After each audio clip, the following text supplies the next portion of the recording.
I mean, I've just talking to the guys about the amount of campers you've got this year, and it really has sort of turned the corner from just the dance event to the whole festival vibe.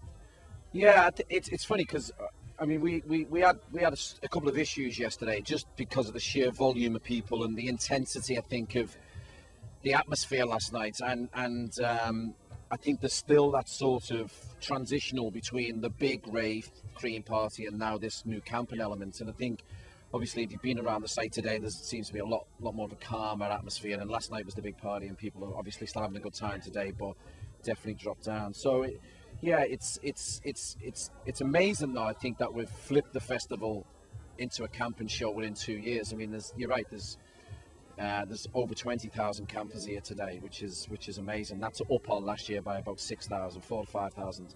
So yeah, you know, I think, you know, as long as we can get the lineups and as long as the festival continues to, you know, operate the way we want it to operate, I think this is what the festival will be in the future. I mean, you know, even people are saying they want more days, which we're not ready for, and I don't think we're willing to do. Well, my ankles and my feet are telling me 2 days is enough right now. So, will there be ever a day when James Barton retires?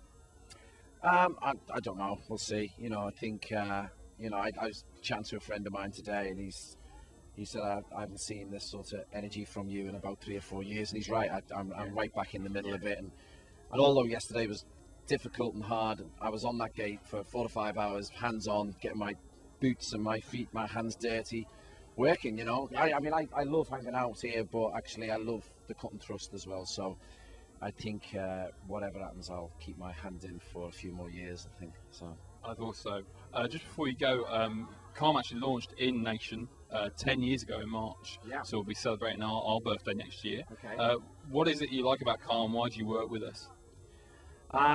Well, because, you know, on a personal level, you know, there's been moments in my life where, you know, work and stress and everything else, I've got a bit low, and, you know, and I've never really sort of contemplated anything more than getting a bit depressed. But I know it affects people, and men find it hard to talk about it. You know, they really do. There's, you know, in a tough, hard town like Liverpool, it's not the type of thing that people discuss after the footy. You know, it's just one of those things. And like I said, I've also, although not really close friends, but I've had a really good friend whose brother took his own life, and my brother, one of his friends took his own life many years ago, and you know, I'm not sure if it's affected everybody, but I think yeah, of course, and like I said, I think it's more about, you know, giving males the opportunity to express their real feelings, you know, and not sort of, you know, live up to some sort of stereotype that they feel they're pressurized to do in a modern world. But I think, you know, times are changing, you know.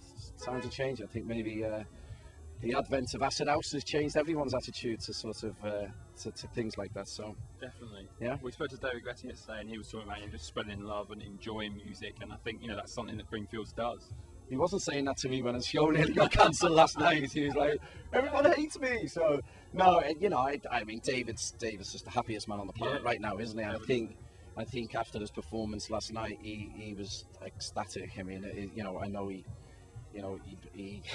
we nearly lost the opportunity for David to play because of the overcrowding issue, but when he went back on, it was just electric. I mean, I was weird because we were very concerned about the crowd's reaction and whether, you know, missiles would come onto the stage and everything else. So I actually went up there with him. So I spent the first song with him, crouched down in the DJ booth, and I could just feel it coming through my fingers. And then once he settled down, I sort of got out of his way and let him do his thing. So yeah, it was amazing. So, but David's smashing it. He certainly is. I think we'll have him back next year, actually. So might have to find a bigger space for him to play.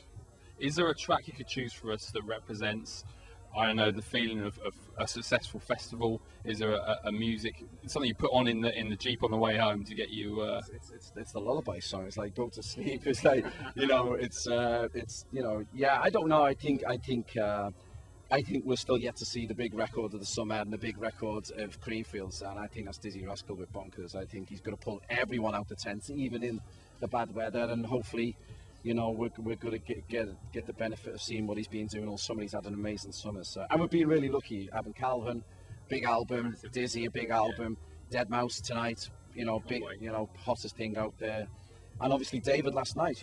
Between those three guys, they just seem to be giving us #1 records. So as a promoter, you can't dream of anything better than that. When we launched Creamfields with Calvin Harris at #1, and it just seems to have been on and on and on. So we've had lots of markets and tools for this year's show, so it's been good.